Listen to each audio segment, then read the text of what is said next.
Salam dari HKBP Kernolong, HKBP tertua di Pulau Jawa. Bapak Ibu Saudara yang terkasih, sebelum kita memasuki peraduan malam, marilah kita mendengarkan firman Tuhan, kita berdoa. Bapa yang baik, Bapa yang kami puji, yang kami sembah di dalam nama anak-Mu Tuhan Yesus Kristus, terima kasih atas segala kebaikan dan penyertaan-Mu bagi kami, dari pagi hari hingga pada malam hari ini. Tuhan Allah Bapa, sebelum kami beristirahat membaringkan diri di tempat tidur kami mau bersekutu dengan Engkau melalui firman-Mu. Berkati kami, berikan hikmat pengetahuan, agar kami dapat mengerti maksud dan kehendak firman Tuhan. Dalam nama Tuhan Yesus kami berdoa dan bersyukur kepadamu. Amin.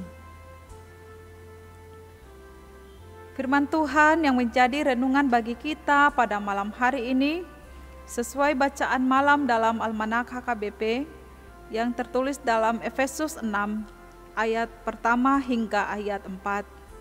Ayat pembimbing renungan ayat 4. Begini firman Tuhan.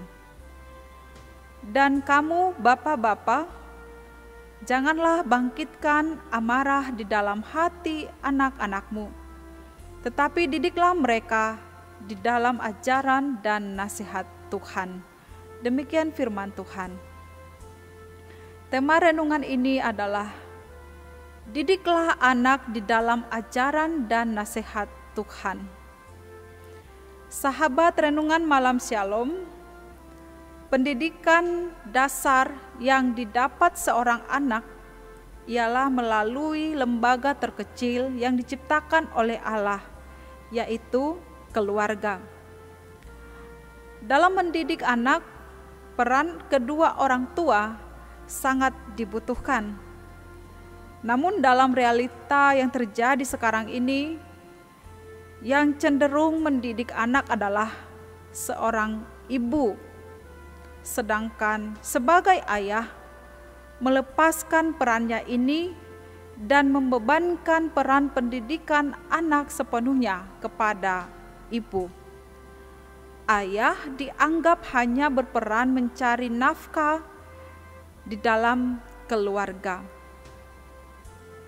Sebagai orang tua, perlu kita ingat bahwa sebagai ayah atau sebagai ibu adalah sama-sama memiliki tugas dan tanggung jawab untuk mendidik anak.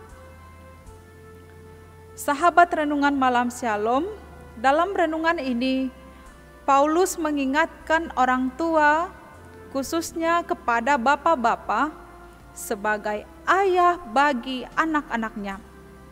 Bagaimanakah peran ayah dalam mendidik anak-anak menurut Efesus 6 ayat 4 ini?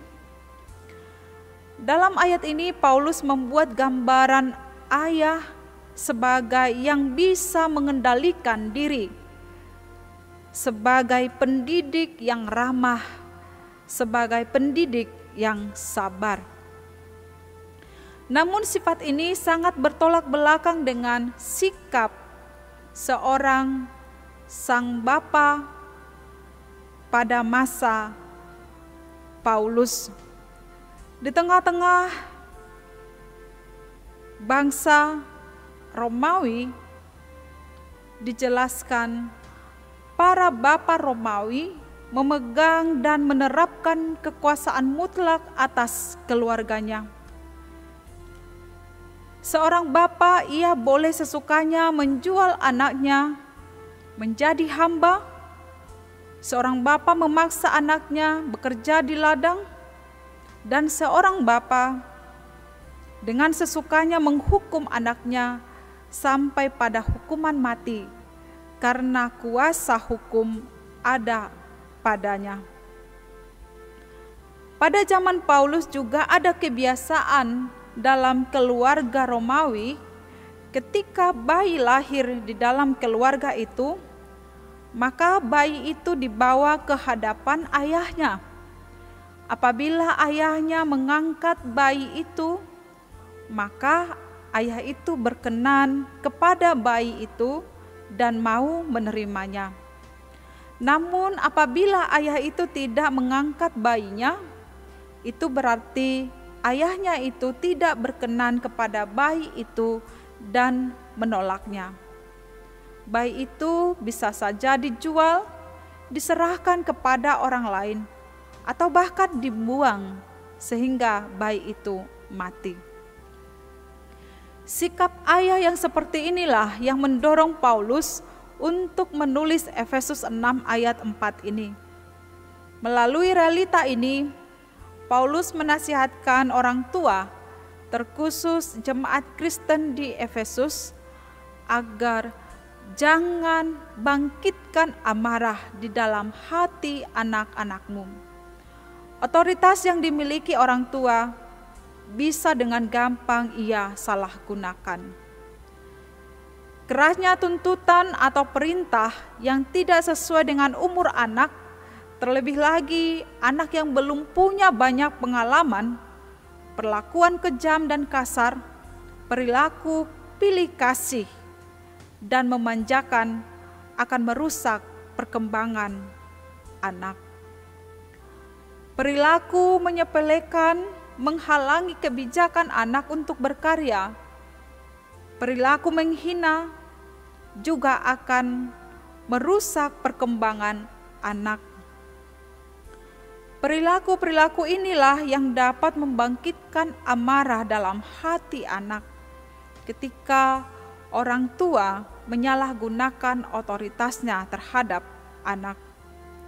Oleh karena itu, dalam hal ini perlu orang tua perhatikan agar jangan bangkitkan amarah dalam hati anak-anakmu. Selanjutnya Paulus juga melanjutkan nasihatnya, didiklah mereka di dalam ajaran dan nasihat Tuhan. Perkataan didiklah mengandung arti belajar melalui disiplin. Sebagai ayah harus mendisiplinkan anaknya dengan kasih, bukan dengan kemarahan, bukan dengan amarah, agar ayah jangan menyakiti tubuh anak, jangan menyakiti perasaan si anak.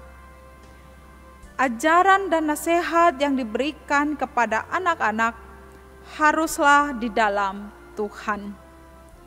Orang tua yang baik akan selalu mengajarkan anak-anaknya dengan ajaran dan nasihat Tuhan. Orang tua yang baik akan selalu mendidik anaknya dengan firman Tuhan setiap hari. Selain itu, ayah harus memiliki kewajiban untuk menuntun anak melalui ajaran, didikan, disiplin, dan memberi nasihat pada saat anak melakukan kesalahan. Tuntunan dilakukan dengan penuh kasih, dengan kesabaran, dengan kelemah lembutan, bukan dengan caci maki atau dengan kata-kata yang tidak pantas yang disampaikan terhadap anak, bukan juga dengan cara melakukan kekerasan fisik, dan tidak dilakukan di muka umum yang dapat mempermalukan si anak. Sehingga anak menjadi paham apa yang patut dia lakukan tanpa membuat dia merasa marah, tawar hati, tanpa membuat anak merasa terpojok, trauma, atau kehilangan harga diri di depan orang banyak. Bapak Ibu Saudara yang terkasih, terkhusus kepada orang tua, bagi setiap orang tua yang selama ini telah memberi ajaran, didikan, disiplin, dan nasihat kepada anak dengan perkataan yang tidak pantas, yang tidak wajar, atau juga melakukan kekerasan fisik terhadap anak di muka umum, segeralah meminta maaf terhadap Tuhan dan juga terhadap anak-anak, serta berkomitmenlah untuk tidak mengulanginya di masa yang akan datang. Firman Tuhan ini yang menjadi renungan bagi kita mengingatkan para orang tua, terkhusus kepada bapak-bapak. Jadilah orang tua yang selalu mendidik anak melalui ajaran dan nasihat Tuhan, sehingga keluarga Bapak Ibu Saudara menjadi keluarga yang diberkati oleh Tuhan. Amin. Mari kita berdoa. Terima kasih Tuhan untuk firman yang boleh kami dengarkan pada malam hari ini. Berkati kami, mampukan kami untuk melakukan firman-Mu dalam kehidupan kami seturut dengan kehendak-Mu. Berkati juga setiap orang tua agar senantiasa melakukan tugas dan tanggung jawabnya, mendidik, mengajari, dan menasihati anak-anak yang Engkau percayakan bagi mereka, supaya orang tua mengajari anak-anaknya di dalam firman Tuhan dan seturut dengan kehendak-Mu. Malam ini Tuhan, ketika kami mau membaringkan diri beristirahat di tempat tidur kami, sertai dan jaga kami sepanjang malam hari ini, dan bangunkan kami di esok pagi Tuhan, agar kami dapat melanjutkan setiap pekerjaan kami yang seturut dengan kehendak-Mu. Dalam nama Tuhan Yesus kami berdoa dan bersyukur kepadamu. Amin. Anugerah Tuhan Yesus Kristus, kasih setia Allah Bapa, dan persekutuan dengan Roh Kudus menyertai kita malam ini sampai selama-lamanya. Amin.